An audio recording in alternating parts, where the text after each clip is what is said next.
Tension, depression বা মানসিক বিষণ্ণতা থেকে মুক্তি লাভের জন্য ইসলামে অত্যন্ত শক্তিশালী এবং কার্যকরী কিছু আমলের কথা বলা হয়েছে। এগুলো শুধু মানসিক প্রশান্তি দেয় না, বরং আল্লাহর সঙ্গে বান্দার সম্পর্ককে আরও মজবুত করে। সুবহানাল্লাহ। 1 নাম্বার, আল্লাহর জিকির এবং আল্লাহ পাকের কোরআন তেলাওয়াত করা। মানসিক অস্থিরতা ও বিষণ্ণতা দূর করার সবচেয়ে শক্তিশালী কোরআন দ্বারা প্রতিশ্রুতি আমল হলো আল্লাহর জিকির। সুবহানাল্লাহ। যখন অন্তর আল্লাহর স্মরণে মগ্ন থাকে, তখন দুনিয়ার কোনো দুশ্চিন্তা তাকে গ্রাস করতে পারে না। সুবহানাল্লাহ। আল্লাহ তাআলা কোরআনে কারীমের মধ্যে বলছেন, আল্লাহ রাব্বুল আলামিন বলেন, আল্লাযীনা আমানু ওয়া তাতমাইন্নু কুলুবুহুম বিযিকরিল্লাহ আলা বিযিকরিল্লাহি তাতমাইন্নুল কুলুব। যারা ঈমান আনে, আল্লাহর স্মরণে যাদের অন্তর প্রশান্ত হয়, জেনে রাখুন দুনিয়ার মানুষ, তোমরা সাবধান হয়ে যাও। আল্লাহকে স্মরণ করলে একমাত্র তোমার অন্তর, তোমার কল্প প্রশান্ত হবে, শান্তিময় হয়ে যাবে। সুবহানাল্লাহ। আল্লাহকে ডাকলেই কল্পে শান্তি হবে, মনে শান্তি হবে, দেহে বল হবে, শক্তি হবে। আল্লাহকে যত স্মরণ করবেন, আল্লাহর জিকির যত বেশি করবেন, তত আপনার কল্প পরিষ্কার পরিচ্ছন্ন হয়ে যাবে। সুবহানাল্লাহ। এরপরে আপনারা বেশি বেশি আল্লাহ পাকের তাসবিহ পড়বেন। আলহামদুলিল্লাহি লা ইলাহা ইল্লাল্লাহু আল্লাহু আকবার সুবহানাল্লাহি ওয়া বিহামদিহি সুবহানাল্লাহিল আলিয়্যিল আযীম। বেশি বেশি করে তাসবিহ পড়বেন, আপনার মনে শান্তি হবে। কোনো টেনশন, কোনো ডিপ্রেশন, কোনো মানসিক দুশ্চিন্তা আপনার মনের ভিতরে থাকবে না, সব ধুয়ে মুছে সাফ করে ফেলে দিবে। সুবহানাল্লাহ। কোরআন তেলাওয়াত বেশি করে করবেন, অর্থ বুঝে কোরআন পড়বেন, কোরআন তেলাওয়াত করবেন। আল্লাহ পাক কোরআনে কারীমের মধ্যে বলছেন, আমি কোরআনে এমন বিষয় নাজিল করিয়া যা মুমিনদের জন্য আরোগ্য ও রহমত। ওয়া নুনাজ্জিলু মিনাল কোরআনি মা হুয়া শিফা। আল্লাহ পাক বলছেন, আপনার কলবের রোগ, মনের রোগ, সব রোগ দূরীভূত হয়ে যাবে, চলে যাবে। আপনি আল্লাহর জিকির করেন, কোরআন তেলাওয়াত করেন। 2 নাম্বার, দুশ্চিন্তা বিষণ্ণতা থেকে মুক্তির দোয়া পাঠ করুন। রাসূল পাক সাল্লাল্লাহু আলাইহি ওয়াসাল্লাম যখন কোনো বা দুশ্চিন্তা পেরেশানিতে থাকতেন, তখন কিছু বিশেষ দোয়া পড়তেন এবং সাহাবায়ে কেরামদেরকে শিখিয়েছেন সেই দোয়া। এই দোয়াগুলো অত্যন্ত শক্তিশালী। রাসূল আকরাম সাল্লাল্লাহু আলাইহি সাল্লাম তিনি বেশি বেশি করে দোয়া পাঠ করতেন।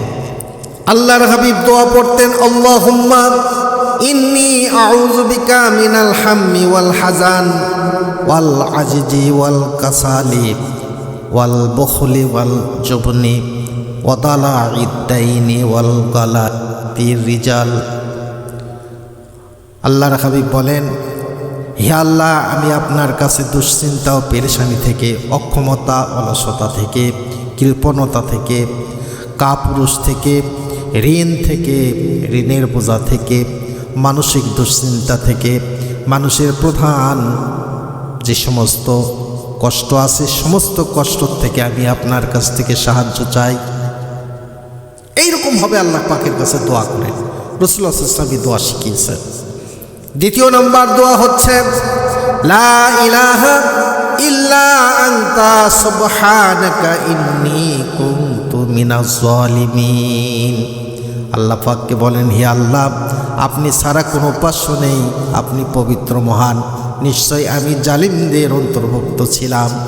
আল্লাহর কাছে এরকমভাবে দোয়া করুন। রাসূল পাক সাল্লাল্লাহু আলাইহি ওয়াসাল্লাম এই দোয়াগুলি করতেন তিনি। এই দোয়াগুলি সাহাবায়ে কিরামদেরকে শিখিয়েছেন। এই দোয়াগুলি আপনারা পাঠ করবেন।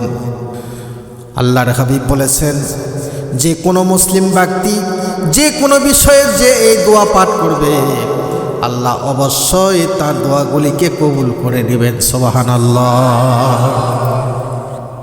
ধৈর্য, সবুর, সালাতের মাধ্যমে সাহায্য চাওয়া। আল্লাহর কাছ থেকে আপনি সাহায্য চাবেন। জীবনের কঠিন সময়ে যখন টেনশন, ডিপ্রেশন ঘিরে ধরে তখন ধৈর্য ধারণ করুন। নামাজের মাধ্যমে আল্লাহর সাহায্য চান। আল্লাহ পাক কোরআনে কারিমের মধ্যে তিনি বলছেন, ইয়া আইয়ুহাল্লাযীনা আমানুস্তাঈনু বিস-সাবরি ওয়াস-সালাহ ইন্নাল্লাহা মা'আস-সাবিরিন।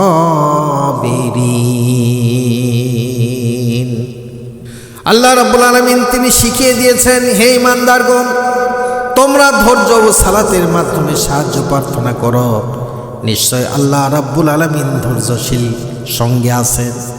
আল্লাহ কথা বলেন নাই যে আমি নামাজির সাথে আছি, রোজাকারীর সাথে আছি, হজ করেছেন হাজির সঙ্গে আছি। আল্লাহ বলেছেন নিশ্চয় আমি আল্লাহ ধৈর্যশীলদের সঙ্গে আছি। সুবহানাল্লাহ।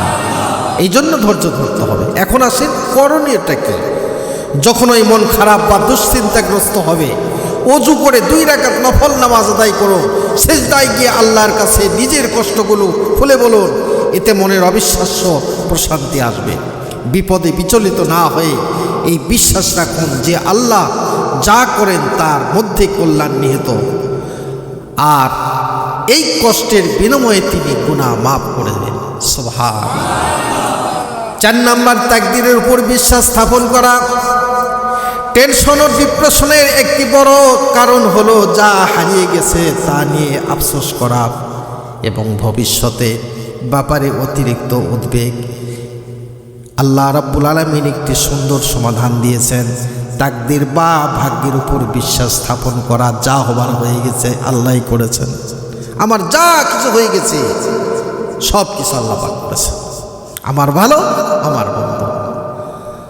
আল্লাহ রাব্বুল আলামিন কোরআনে কারিমের মধ্যে বলেন, মা আসাবা মিন মুসিবাতিন ফিল আরদি ওয়ালা ফি আনফুসিকুম ইল্লা ফি কিতাবিন মিন ক্বাবলি আন নাবরাহা ইন্না যালিকা আলাল্লাহি ইয়াসির লিকাইলা তা'সাউ আলা মা ফাতাকুম ওয়ালা তাফরাহু বিমা আতাকুম।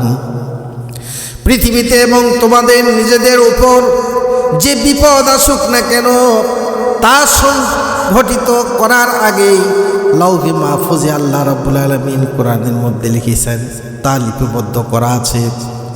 নিশ্চয় এটা আল্লাহর পক্ষে খুবই সহজ। এটা এই জন্য যে তোমরা যা হারিয়েছ তার জন্য যেন তোমরা দুঃখিত না হও। তিনি তোমাদেরকে যা দিয়েছে তার জন্য তোমরা উল্লসিত হও না। এই বিশ্বাস মনে ধারণ করা যে যা কিছু ঘটেছে বা ঘটবে তা আল্লাহর জ্ঞানেই রয়েছে। আল্লাহ ভালো জানেন, তারই পরিকল্পনার অংশ। এতে মন হতাশা থেকে মুক্তি পায়।